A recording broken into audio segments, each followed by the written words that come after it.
Viernes 18 de mayo de 1810. La noche de Buenos Aires estaba tranquila y silenciosa, como la calma que antecede a la tormenta.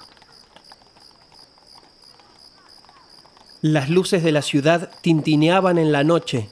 Los colonos en sus casas albergaban pensamientos agitados. Los sucesos de los últimos días le quitaban la paz a cualquiera. Habían llegado noticias de Europa.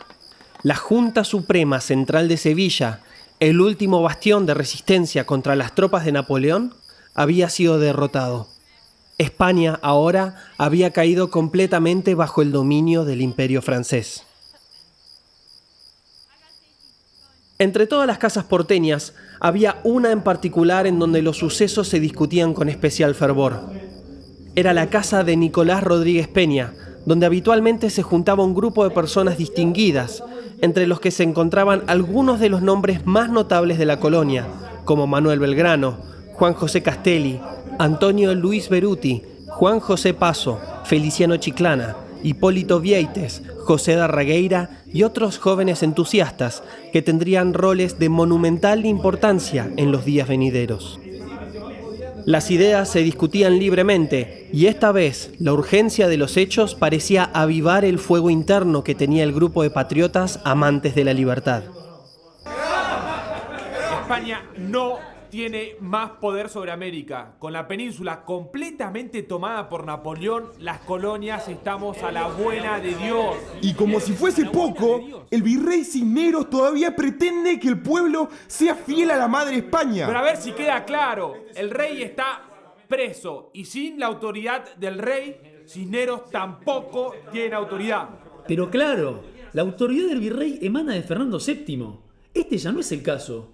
Es necesario convocar un cabildo abierto. Sí, exacto, debemos convocar un cabildo abierto. Según las reglas que lo permitían, el cabildo abierto era la asamblea de los vecinos que constituían el municipio.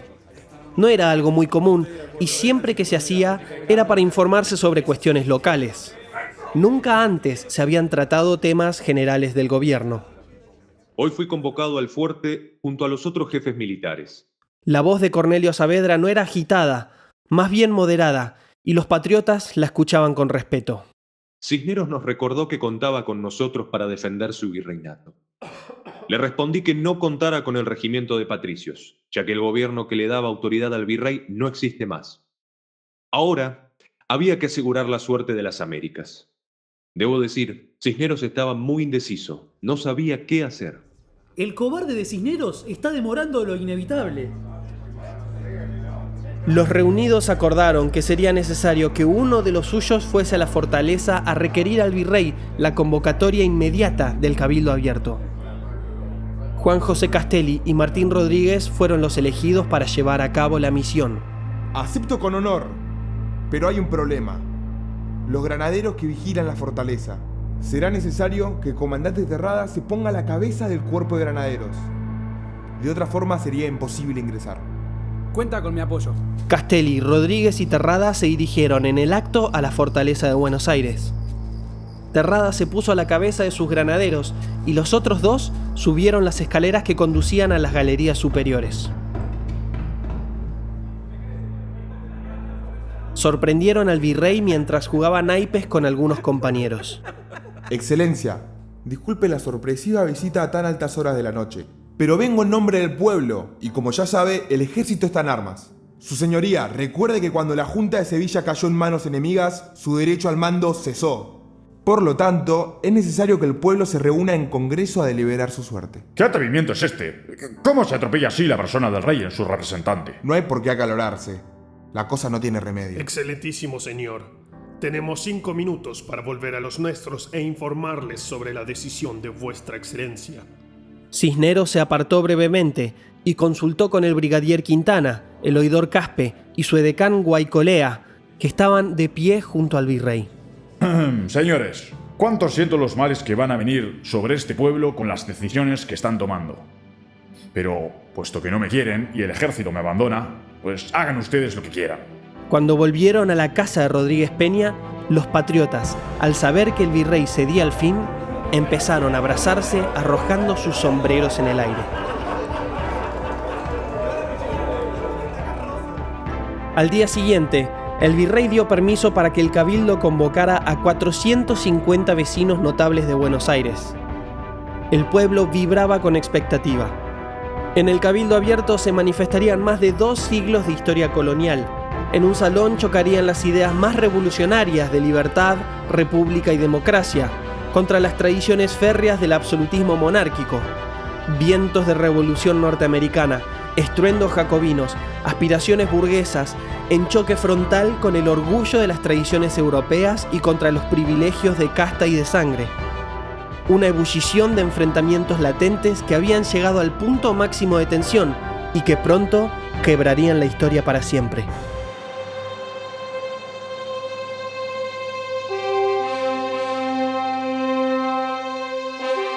Estás escuchando Oíd Mortales, la historia de nuestra independencia y de los héroes que se animaron a soñar con nuestra libertad. Capítulo 3. Cabildo Abierto.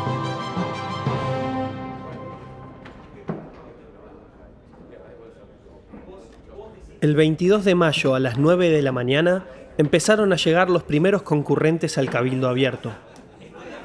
Una gran mesa cubierta con un tapiz de terciopelo carmesí estaba ubicada en el fondo del salón, formando una cabecera, y alrededor de la cual se sentaban los dignatarios que presidían la reunión. Para los concurrentes habían tomado asientos de las iglesias, que se ubicaron a los costados en varias filas. Afuera, bajo un sol tenue, el pueblo llenaba las avenidas de la Plaza Mayor, cuyas bocacalles estaban guardadas por piquetes de tropa armada para conservar el orden. Se escuchaba desde el interior la excitación de la muchedumbre y los gritos de «Abajo Cisneros».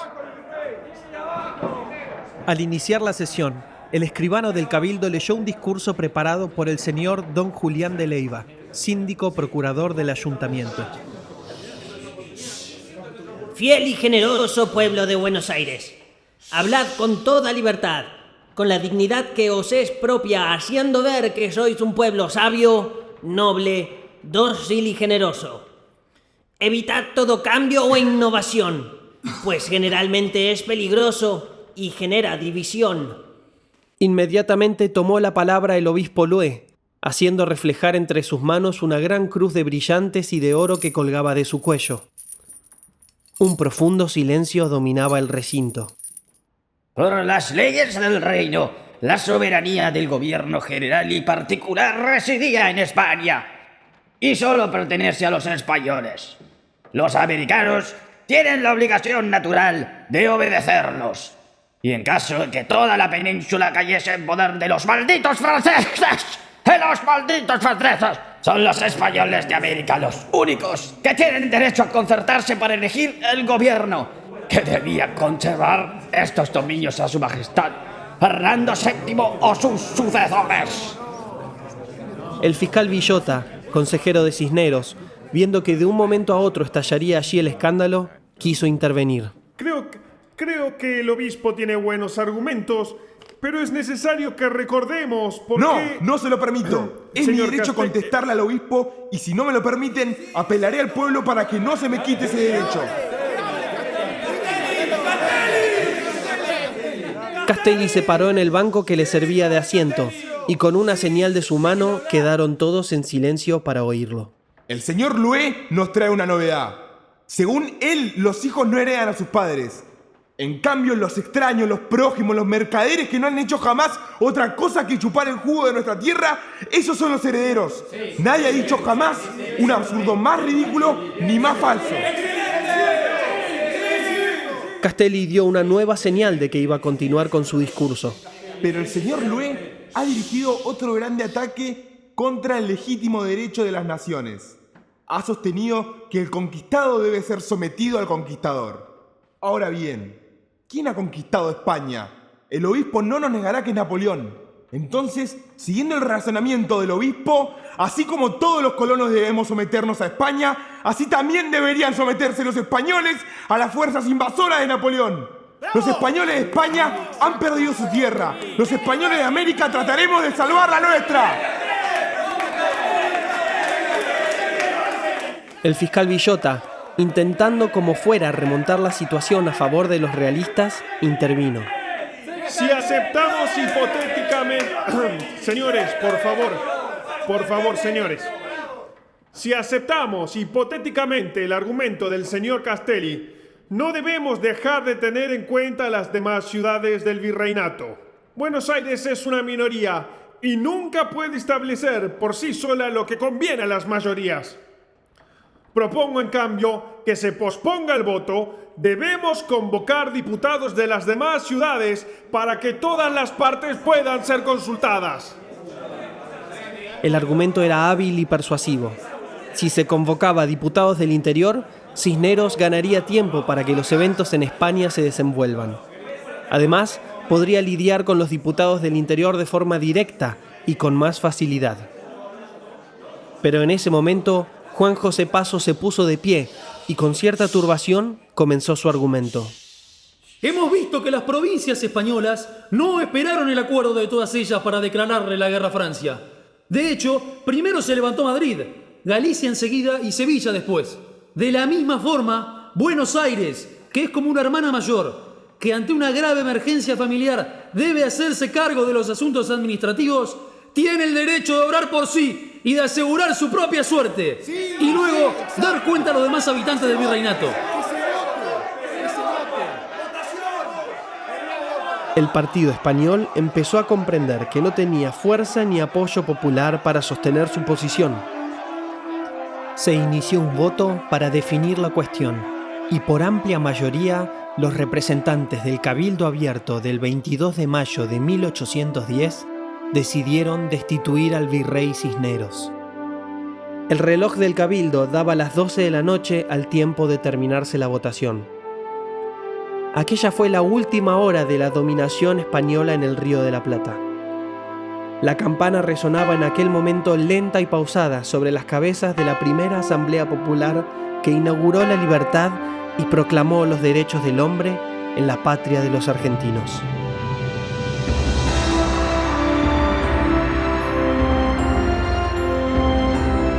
Esto fue Oíd Mortales, un podcast producido y musicalizado por Ciudadano 21. Una serie de 12 episodios que relatan hechos verídicos sobre nuestra independencia. Para más información, nos podés encontrar en las redes como Oíd Mortales Podcast. Gracias por escuchar y los espero en el próximo capítulo de Oíd Mortales.